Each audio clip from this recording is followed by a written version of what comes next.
Assalamualaikum warahmatullahi wabarakatuh.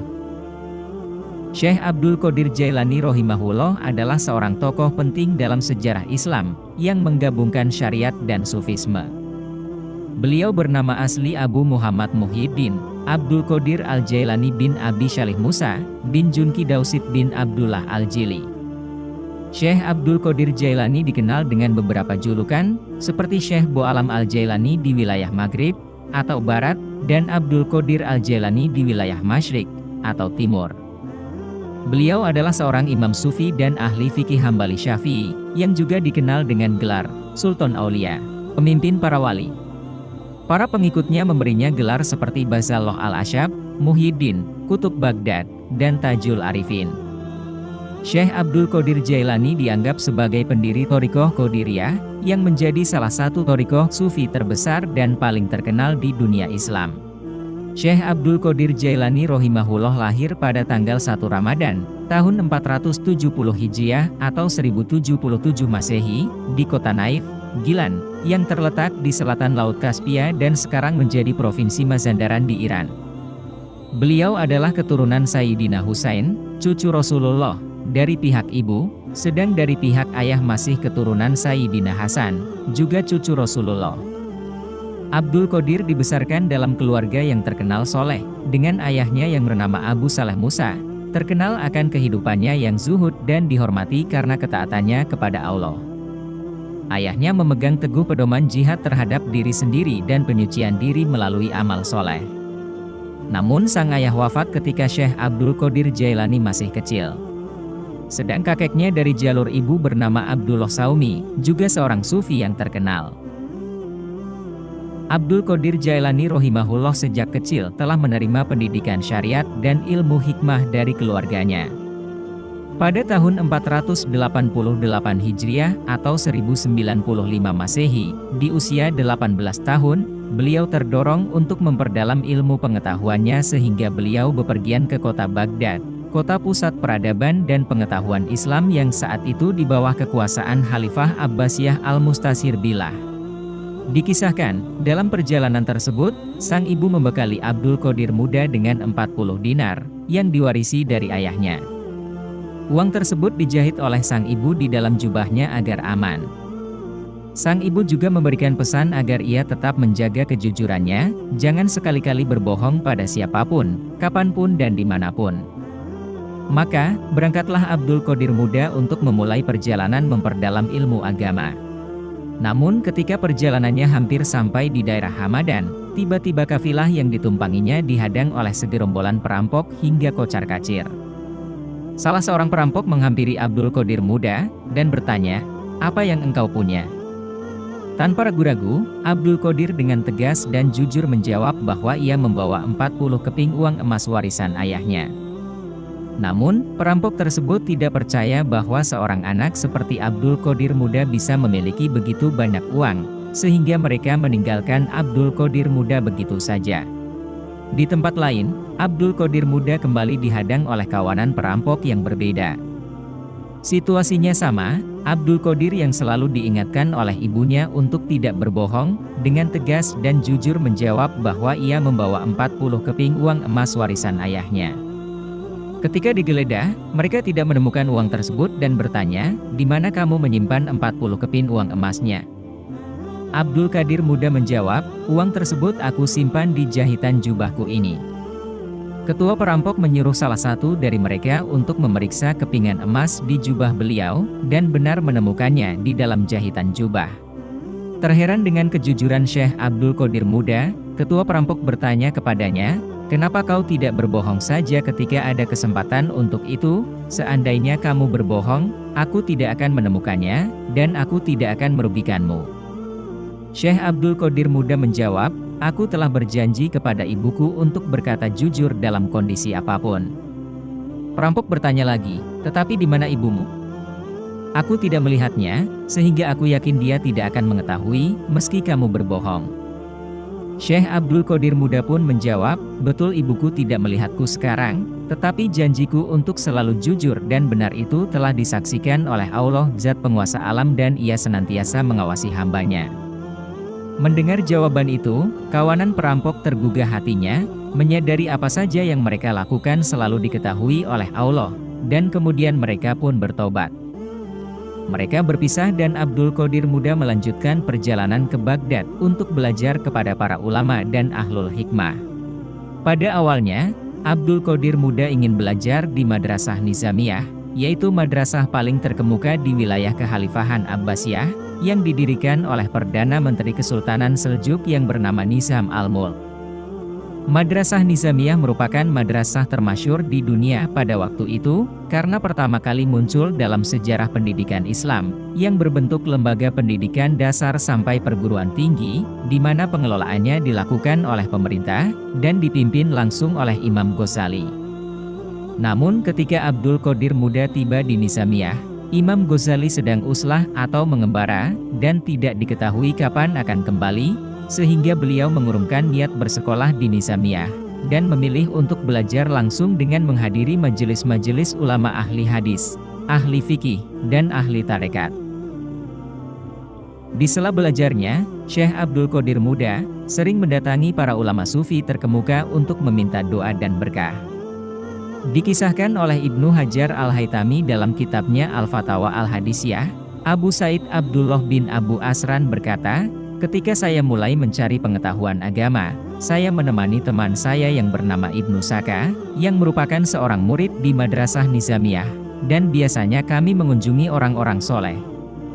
Kami mendengar bahwa di Baghdad ada seorang bernama Syekh Yusuf Al-Hamadani yang dikenal sebagai Al-Ghaud, dan bahwa ia dapat muncul kapan saja dan menghilang kapan saja." Abu Said memutuskan untuk mengunjunginya bersama dengan Ibnu Saka dan Syekh Abdul Qadir Jailani, yang masih muda pada saat itu.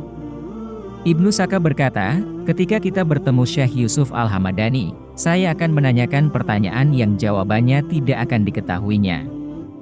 Abu Said Abdullah bin Abu Asran berkata, "Saya juga akan menanyakan pertanyaan kepadanya yang selama ini membuat aku risau dan ingin melihat nasihat apa yang akan beliau berikan." Sedang Syekh Abdul Qadir Jailani berkata, "Ya Allah, lindungilah aku dari menanyakan pertanyaan kepada seorang walimu seperti Yusuf Hamadani. Saya menemuinya hanya untuk memohon berkah serta hikmahnya." Kami kemudian memasuki majelis Syekh Yusuf Hamadani. Kami menunggunya hingga 1 jam dan kemudian beliau menemui kami. Beliau memandang Ibnu Saka dengan marah dan berkata, "Wahai Ibnu Saka, bagaimana engkau berani menanyakan pertanyaan padaku ketika niatmu adalah untuk membingungkanku? Pertanyaanmu adalah ini dan jawabannya adalah ini." Kemudian beliau berkata kepada Ibnu Saka, "Aku melihat api kekafiran membakar hatimu." Kemudian Syekh Yusuf Hamadani memandang saya dan berkata, "Wahai Abdullah, apakah kamu akan menanyakan pertanyaan padaku dan menunggu jawabanku? Pertanyaanmu adalah ini dan jawabanmu adalah ini." Kemudian beliau memandang Syekh Abdul Qadir Jailani dan berkata kepadanya, "Kemarilah anakku, aku akan memberkati kamu." "Wahai Abdul Qadir, kamu telah memuaskan Allah dan Rasul-Nya, dengan penghormatanmu yang tepat terhadapku. Aku melihatmu di masa depan duduk di tempat tertinggi di Baghdad, dan berbicara, membimbing orang-orang, serta mengatakan kepada mereka, bahwa kaki kamu ada di atas leher setiap wali. Dan aku melihat setiap wali di masamu, memberimu hak lebih tinggi karena keagungan kedudukan spiritual dan kehormatanmu." Ibnu Hajar Al-Haytami juga menuliskan, kemasyhuran Abdul Qadir makin meluas, dan semua hal yang dikatakan oleh Syekh Hamadani tentangnya, menjadi kenyataan.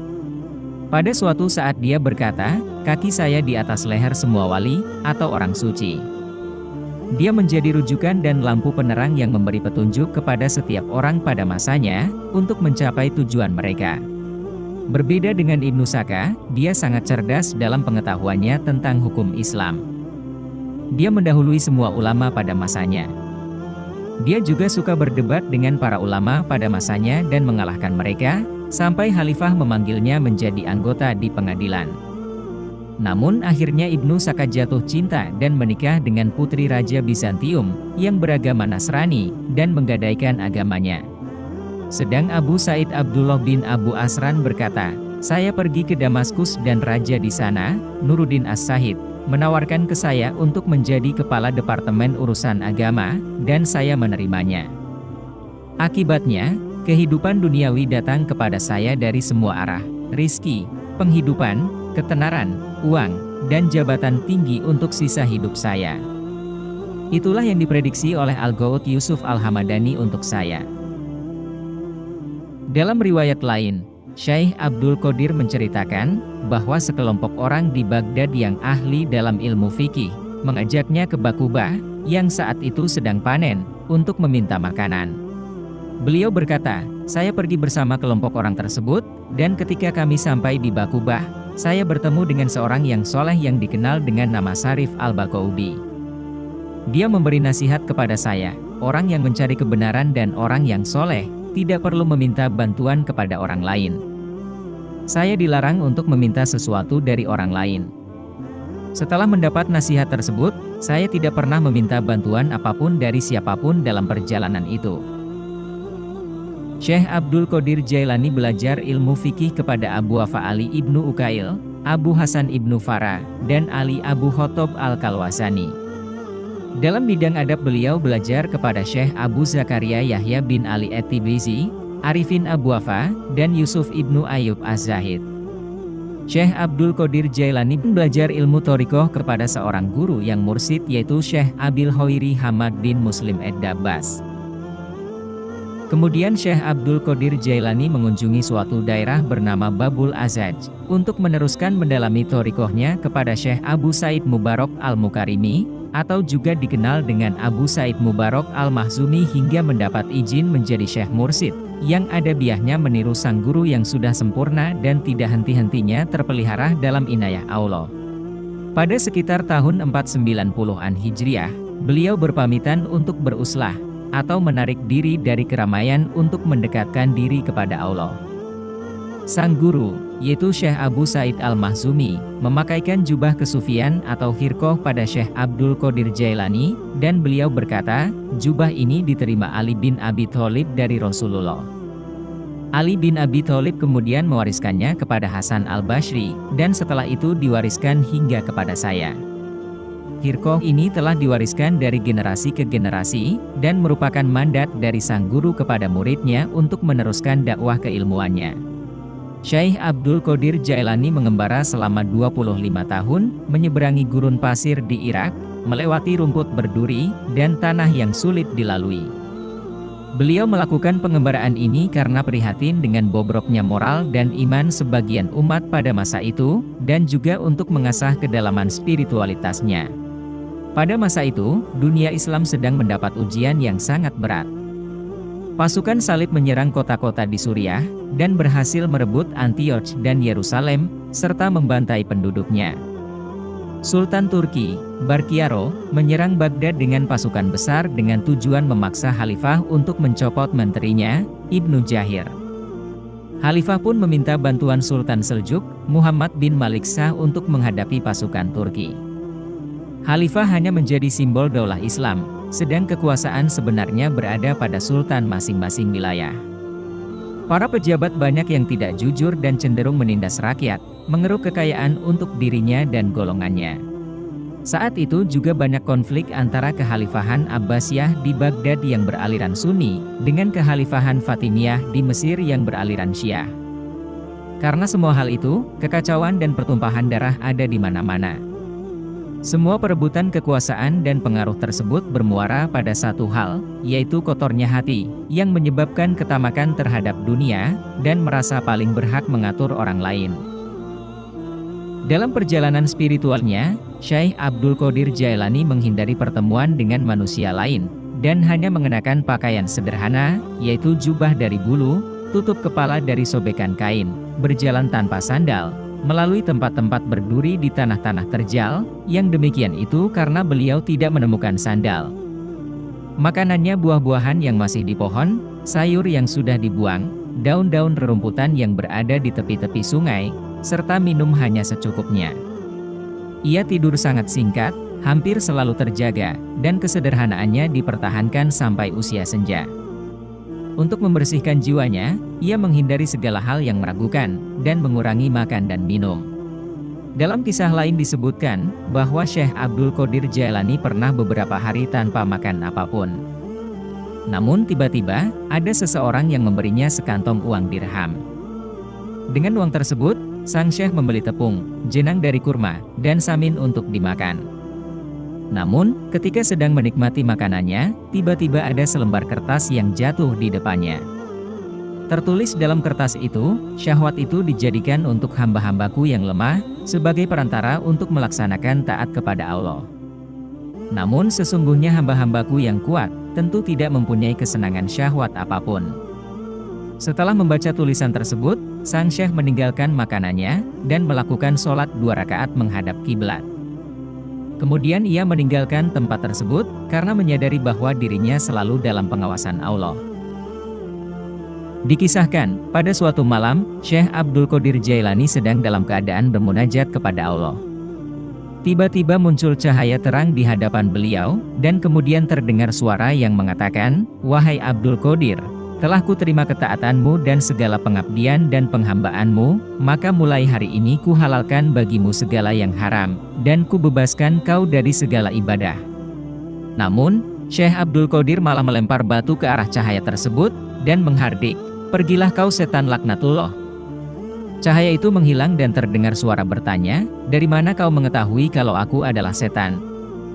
Syekh Abdul Qadir menjawab bahwa ucapan tersebut pasti dari setan, karena Rasulullah, sang kekasih Allah pun menjalankan syariat dan meninggalkan yang haram.